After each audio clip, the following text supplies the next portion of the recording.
You are now listening to the Divorce Diaries podcast with your host. Well, that's a secret. No names, ages, or any other identifying characteristics will be used as we protect the young and innocent. You'll be taken on a journey as one man considers getting a divorce or remaining married. The Divorce Diaries daily entries chronicle the decision-making processes in real time as they unfold day by day. He hopes to add a bit of clarity to his sometimes muddled mess of a marriage. Cheating, overspending, sex, sadness, and betrayal are the characteristics of this marriage. Is he making the right choice? Welcome to the Divorce Diaries. Entire seasons are released on Patreon weeks before anywhere else at Divorce Diaries Podcast Patreon page. Link below in description. Now for today's episode. Just another example of Divorce Diaries of the person that I was, well, at the time of this recording, I am still married to her, but hopefully by the time you're listening to this, I will be fully divorced, decoupled, detached. My ex was not the type of person that would want to do taxes. And at the time, during our entire marriage, I sort of looked at that as this is just one of those things that I don't mind doing, and she does, which is perfectly okay. I will get all the receipts, and I'll keep all the records, and I'll get all the statements and do all those things, and I'll punch everything in. I'll total up all of our charitable donations and all those things, and our tithes from church when we were going, and all of that, and I will be the one to do the taxes. And basically from 4 to 6 hours for 3 days, most of the time at least, I could complete the taxes for the married filing jointly couple that we were. And since the separation, all of my children lived with me for their entire lives. Well, take that back. My first child didn't live with me per se because he was born when I was very young, and there were a few years before my ex and I did tie the knot, and that's when we moved in together when we got married. So there was that time, and then there was the August, September, October, November, December, January, February, 7 months where I was not under the same roof as my children for 7 months. I still was driving back and forth from my town to theirs to see them as often as I could, picking up dinners, going to Sam's Club for them, and dropping off whatever it was that they needed. Even if they didn't need things, I would just come up with excuses. Hey guys, I just wanted to bring over some popsicles. Hope you enjoy them. All the things that I would have done when I was their father under the same roof. I would just come and I would yeah, I remember yelling for my kids, get down here. And I would make a big stink, make it seem like they did something bad. You know, someone didn't do the dishes. Someone didn't take out the trash. Someone didn't do their chores. Someone left their backpack on the floor or something like that. And I'm like, get down here. You guys understand what you did? And they're running down the stairs. Totally unsure, trepidation, and then I pull 3 popsicles from behind my back and I give it to them. And I'm like, enjoy. I just knew you guys had a sweet tooth that needed satisfying, so get down here and satisfy it. And they would always giggle and laugh. Oh, Dad. They would always do that. That's how things went. And married filing jointly worked just fine. As we've talked about in previous podcasts, my wife has paid exactly nothing toward the mortgages for either of the 2 homes that we owned.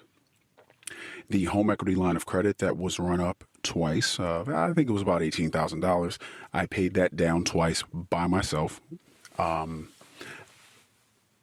roof, the siding, the bed bug eradication that one year, the windows, the interesting time where my wife decided, which I thought it was okay at the time. I thought it was just one of those things that one has to compromise on, when she declared that she doesn't clean bathrooms. I don't do bathrooms were the exact words.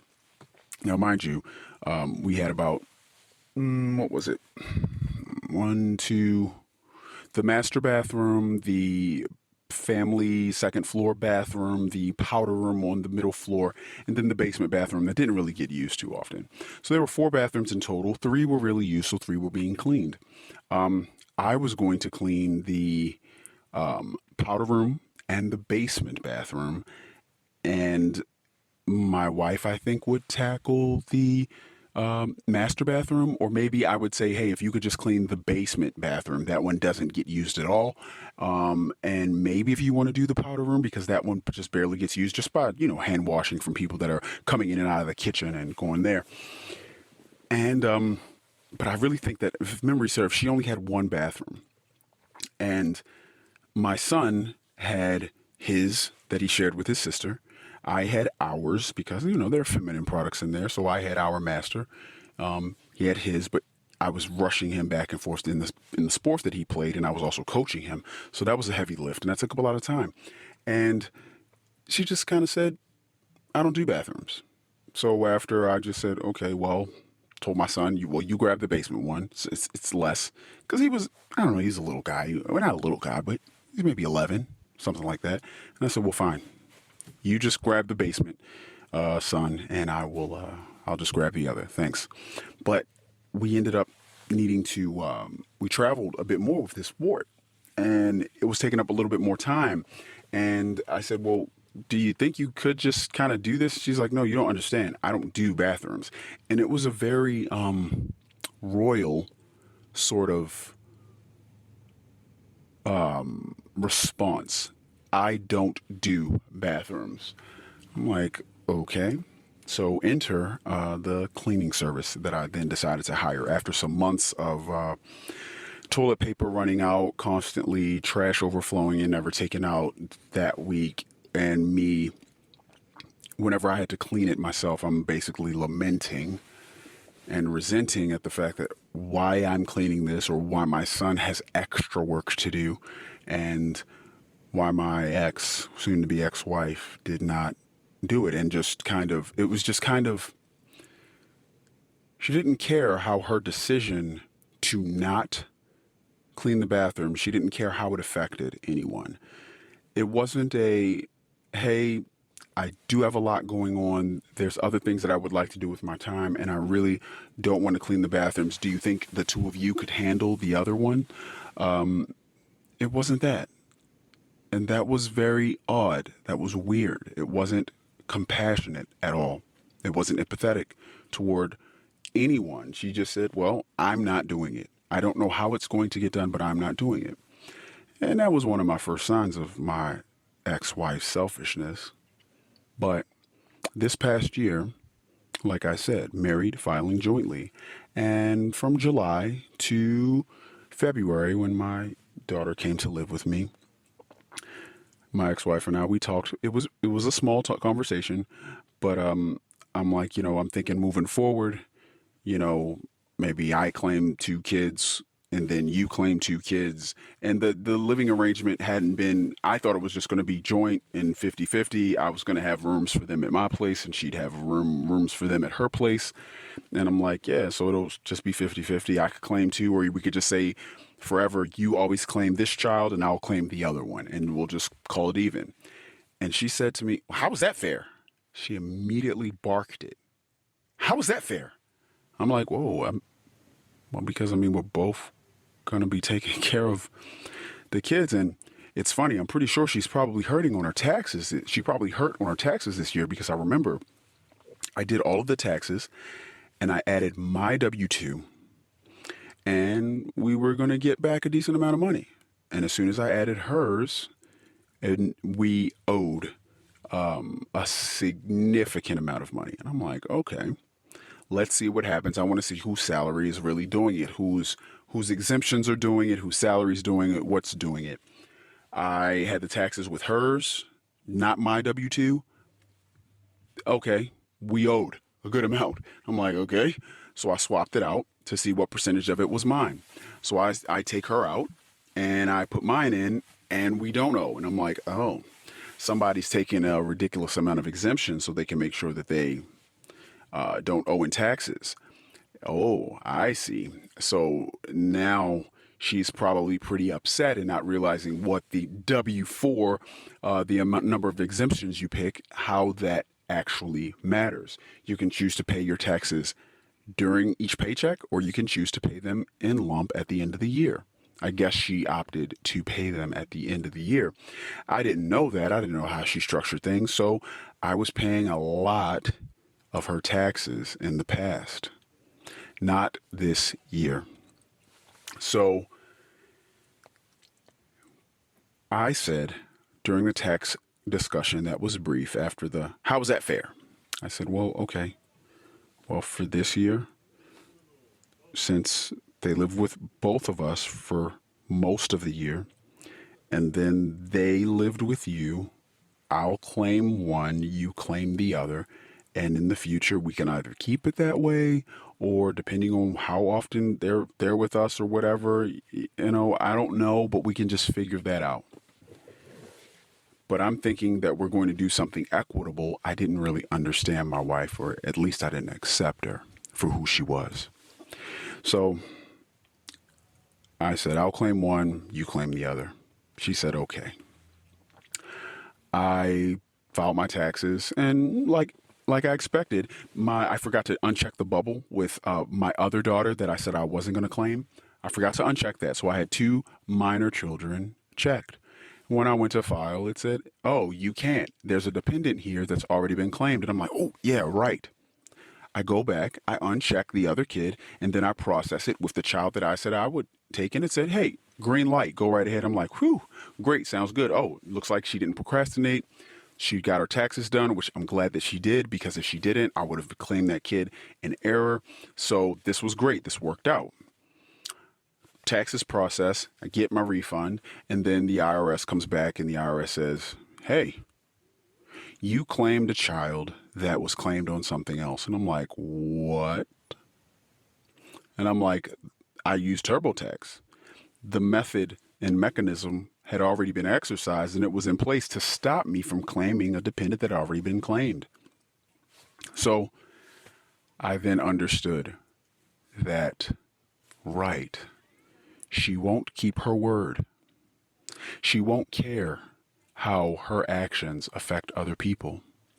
And it doesn't matter what it is, which explains a lot of the things she's done that I've recorded in previous podcast diary entries in the past. You had an agreement, and it would be fair if both kids lived with me, for me and her, for the first 7 months of the year, and the last 5 months of the year, 5.5 to be fair, 5.5 months of the year, they lived primarily with her, but were coming, well, anyway, the youngest was coming back and forth to my place, spending the night, spending a week or something like that. And the other one that's been, like I said, it's been really twisted. She doesn't really want to have anything to do with me at this point. She's believed a lot of what my wife's ex-wife, soon to be ex-wife, has told her. And we don't really see each other. We don't speak. Our door's always going to be open, but it is what it is. She definitely should claim that child. It's only right. It's only fair. It only makes sense. But for me not to claim either child, that doesn't make sense. And I will say, possibly, to be even more fair to my ex, that having 3 children would have made this more fair. Because I will say, if the 2 of them legally lived with only her, even though one was coming back and forth, if they were residing, their bedrooms were primarily at her place, then she should claim both.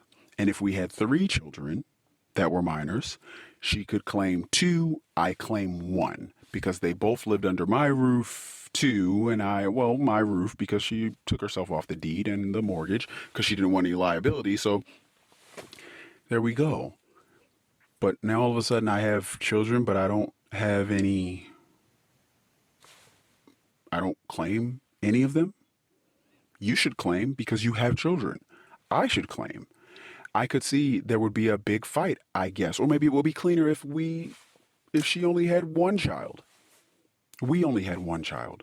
Then it's like, you know, hey, you get her this year, then you get her that year, you get her this year, you get her that year. That's okay.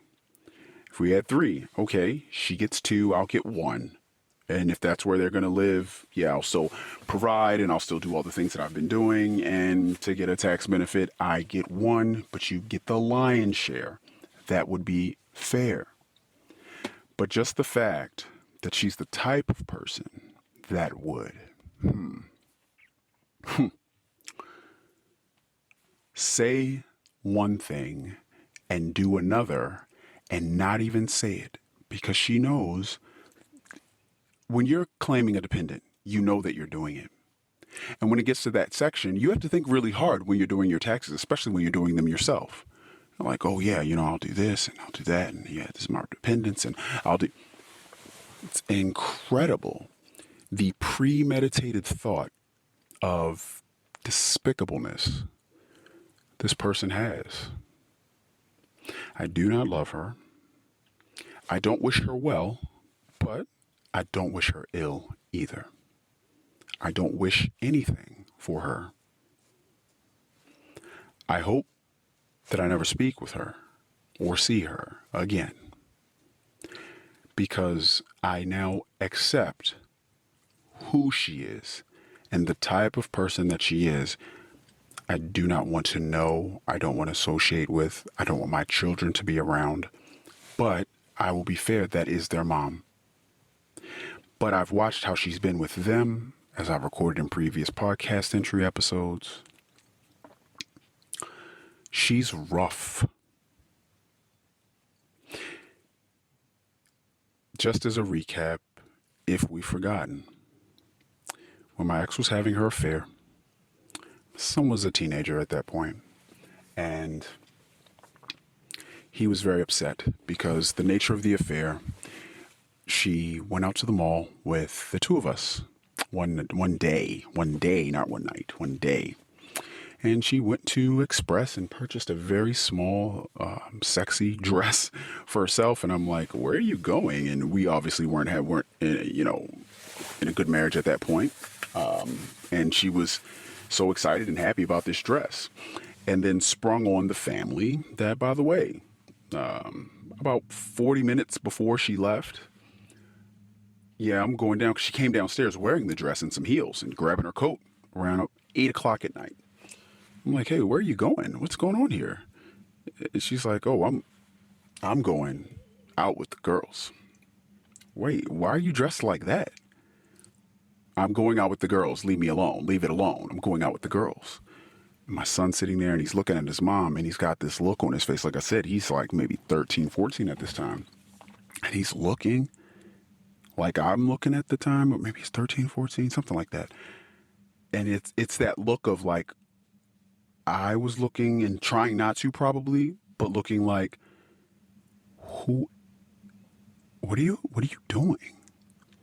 My son is staring at his mom with this dress on, scantily clad, with this I don't give a fuck attitude on her face.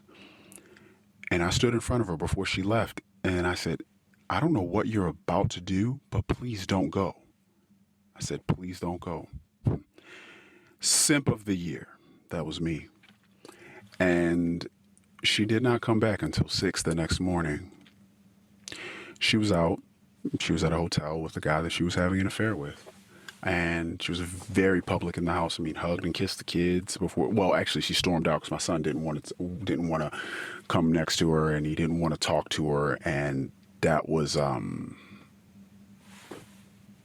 interesting. That exchange. And once it became public what she was doing, had done, intended to do, he didn't want anything to do with her for quite a while. And I tried every day to keep our family together. Son, please go and talk to your mom. I don't want to, Dad. She's a hoe. She's a thought. She's a slut. All of these things. And I'm like, she's still your mom, and I don't want you to, I understand that you're angry. And you know that I'm angry too. And he got really upset at me, and he's like, Dad, why are you being such a bitch? Why don't you just cut bait? She's no good. She's no good is what he would say. cut bait, cut bait. That's the phrase I remember the most. Why don't you just cut bait? It's like he knew that I was trying to catch something. He knew that I was trying to catch a life. And he was acknowledging that this ain't it, bro. This ain't it. She ain't it. And I didn't know what to do with that. I just wanted it to stop. I wanted it to end. I wanted to show him, and I wanted to show her. I wanted to show myself. I wanted to petition God to help me fix this. And if he's going to help, he can't help if I leave, if I divorce, if I kick her out, so to speak. He can't help. So I got to do my part. And my part is sticking it out, not cutting bait. That's my part. So, I stayed and tried to paste their relationship back together and tried to say, son, I know that if you go and talk to your mom, because I was talking with her as well, she was sad about the fact that they weren't talking. And I said, you really need to make sure that they, I said, you gotta talk to your son and just, tell him you're sorry. And she's like, well, I don't know what I would apologize for. And I said, before I got them together, I said, are you sure? You don't know what you'd apologize for? And she's like, well, no. And I said, well, he saw his mom come downstairs with where you would not have passed the high school fingertip dress test. And he knows that you went out and you had sex with another man. He knows that you did that. And he's not like 6 or whatever it was like our other kid. He doesn't know. He doesn't understand, or 8 or something like that, that it kind of went over her head. And I said, he knows exactly what you did and you admitted it. And I caught you. And I also made a bad mistake because I kind of came out and I'm like, oh my gosh, this is horrible. Your mom's doing this. And that was my one mistake. I lost control over myself and my emotions. And I said something out loud in the house and told the kids or just yelled that that's what their mom did. But he had already known, and he listened to me reluctantly, which I felt really bad about that. He reluctantly listened to me, and he went out to the neighboring school to walk around it and have a conversation with his mom. He came back in really abruptly after the conversation. Just kind of went upstairs really fast, kind of shut his door. He didn't slam it. He was respectful about how he came in, but he was clearly upset. I gave him a moment, came up, and she came in, and she just kind of looked at me and shook her head and just walked to another part of the house. And I'm thinking, oh my gosh, what's going on? I went up and I checked on him first, and I walked up and went into his room, and what's going on? He's like, I'm not talking to her anymore. I'm never going to talk to her again. Why? What happened? And he's like, I said that, Mom, what you did was horrible and you shouldn't have done that. And she cut me off and she said, I don't know what you're upset for. What I did that to your father. I didn't do it to you. And he then tried again to say, wait, what you did to me was you still left. No, I left your father. And I did that to your father. She was so dark. She's such a dark person. She did not care at all about who she hurt, who she affected. She didn't even care that her son saw her do something horrible and toxic. She didn't care. And it was the wake-up call that should have woken me up fully. But you know how it is when you want to forgive, because I have to be honest, I didn't know that I would think this way. It's not that she cheated, because I found out anyway, at least at that time, that I was going to forgive her adultery. I was going to forgive her indiscretion. But now, looking back, I was so hurt, or I should say more hurt, at the fact that she didn't care. I wasn't special. I wasn't special enough to even hide that from. I wasn't special enough for her to dress in a more conservative way, throw her dress in her bag, drive somewhere, change into it when she arrived, and then she did not care. She put on the dress there, stormed out of the house. I'm going to be gone, and she left. And never told me about it. I had to go through cell phone records. I mean, I was calling her phone all night. I wasn't able to sleep until 6 a.m. Let me just tell you how far I simped. I was doing Find My iPhone, and I saw the location of somewhere around 4 a.m. And I'm like, is she dead? Is she okay? I'm like, did she get drunk? And did she? Basically, I'm thinking the worst, but I'm thinking the worst in a way that still shows her in the best light. I'm wondering, did she get drunk, meet a guy, get herself into something? And is she in this? When I see her GPS at this hotel, I'm like, did she just get herself in some situation with a guy and now she's like hurt in a hotel room? I'm like, I just need to go and take care of her. I need to know that she's good. And as I get there, she's coming out of the hotel, 6:15 a.m., coming out of the hotel, walking to my truck that I paid for, in the dress and her coat. And she's by herself. I run up to her, and as I grab her hands, I like kind of feel her left hand, and I feel her wedding ring still on her left hand. And I'm like, oh, her ring's still on. She didn't take it off. I guess she wasn't doing what I thought she was doing, and she is okay. And I'm like, what are you doing? She's like, well, me and the girls, we just got a little bit, we just decided to get a room so we could just have a girls' night here in the room. I still was stupid enough to believe that, and I did. Let me say that differently. I didn't believe it, but I chose to believe it. And I wanted very much for us not to be divorcing. I wanted her not to cheat. I needed her not to cheat. And once I finally understood it, once I finally accepted it, yes, it was just the right amount of absolute devastation. Really, it was. And she was dark. She was cold. She did not care at all about how she affected us. She even allowed herself to go to therapy with me, sitting there with her legs crossed, so upset the entire time.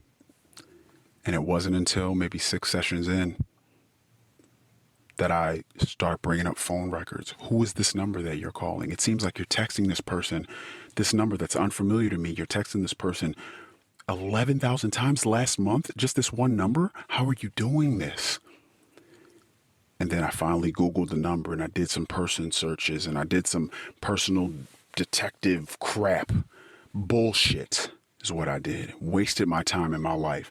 Then finally, I come up with a name because I checked the work directory because we're at the same job. So I checked the work directory for her shit, and I paired that number up with a name that I saw, and I'm like, are you fucking this guy in therapy? I brought it up.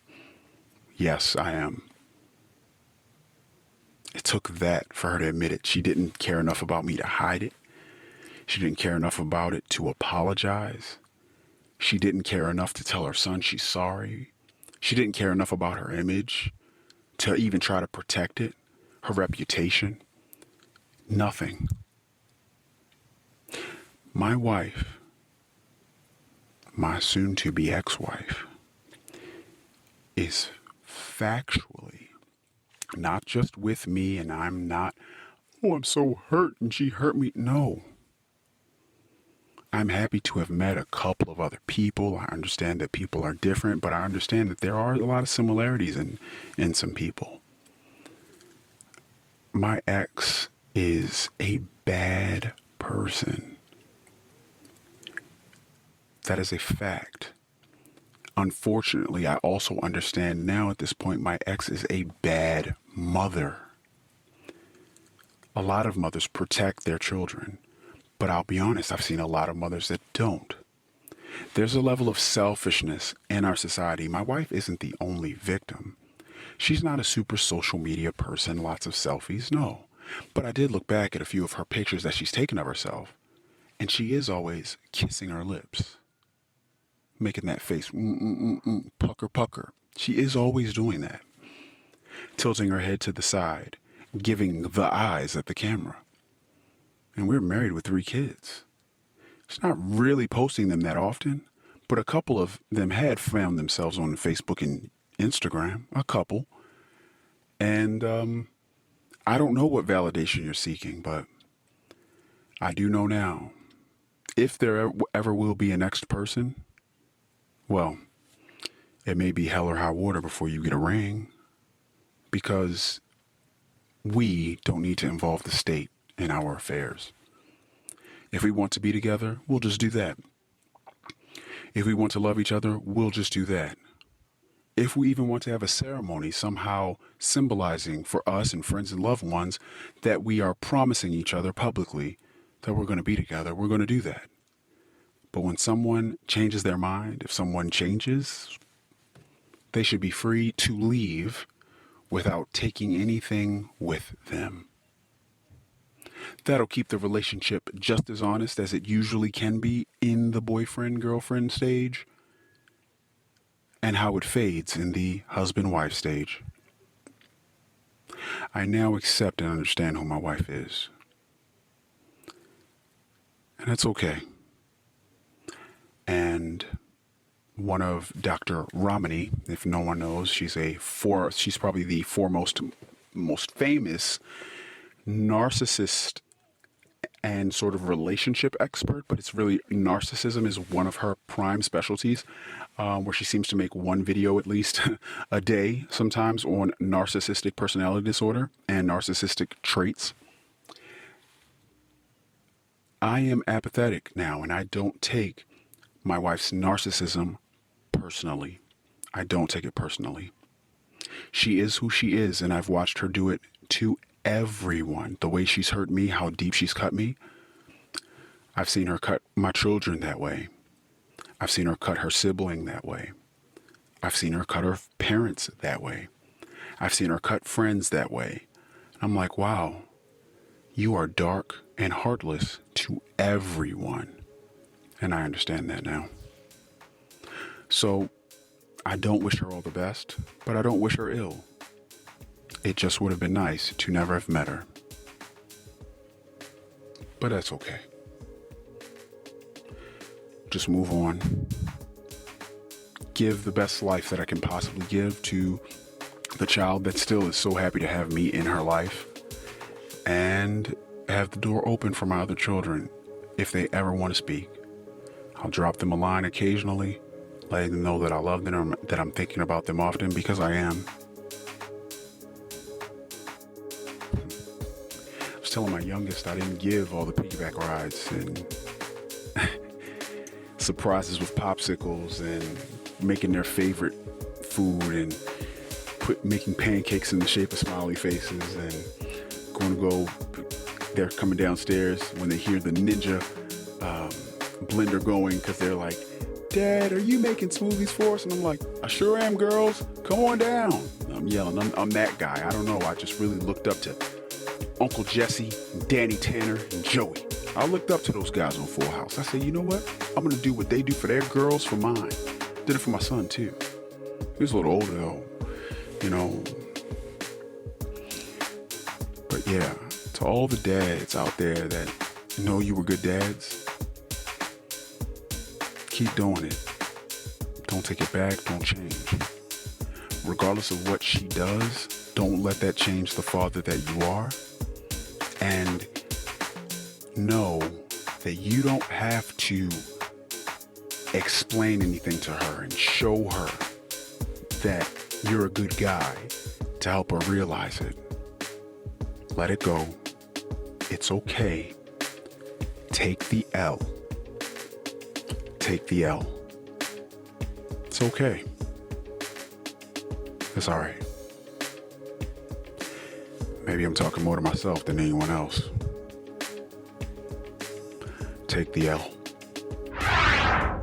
Wow. That was the Divorce Diaries podcast. The Daily Saga will continue tomorrow. The full season's episodes are on Patreon now. Subscribe for early access. Click the Patreon link in the description. Hopefully, these entries help our anonymous recorder as a form of his own personal therapy. That's his hope and his intention. Will these recordings of life's curveballs lead this family to the best resolution in the end? We'll keep listening. New episodes are released daily on all podcast players, but all episodes are available on Patreon at Divorce Diaries Podcast Patreon page. Until next time.